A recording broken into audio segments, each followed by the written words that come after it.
Si nous voulons ralentir le réchauffement de la planète, les scientifiques affirment que nous allons devoir retirer des milliards de tonnes de CO2 de l'atmosphère.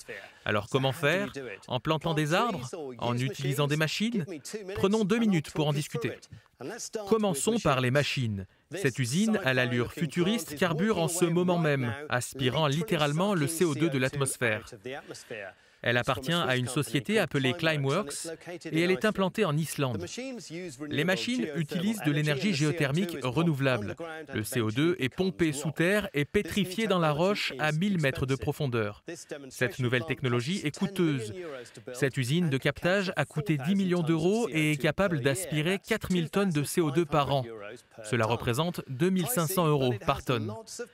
C'est cher, mais cette technologie bénéficie d'un soutien politique et commercial important. Et une fois le concept élargi, le prix pourrait descendre à 150 euros la tonne. De nombreux écologistes n'apprécient pas la technologie de captage du CO2. Ils affirment que nous devrions simplement planter des arbres, des machines naturelles de captage du carbone. Mais il en faut vraiment beaucoup pour compenser nos émissions. Un arbre moyen contient environ 1 tonne de CO2 et l'européen moyen émet 5 à 7 tonnes de CO2 par an. Il vous faudrait donc planter, à partir de maintenant, 5 à 7 arbres par an pour le restant de votre vie pour compenser vos émissions. Et avons-nous au moins assez de terre pour planter ces arbres? Pas vraiment, si nous voulons aussi cultiver de la nourriture. Les promoteurs d'une sylviculture responsable affirment que la plantation d'arbres doit être considérée comme une sorte d'option complémentaire une fois la réduction des émissions maximisée.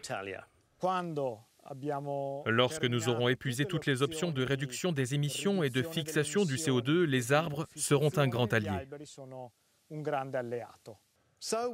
Nous avons donc besoin à la fois d'arbres et de machines, mais surtout de réduire la demande d'énergie et de passer à une énergie propre.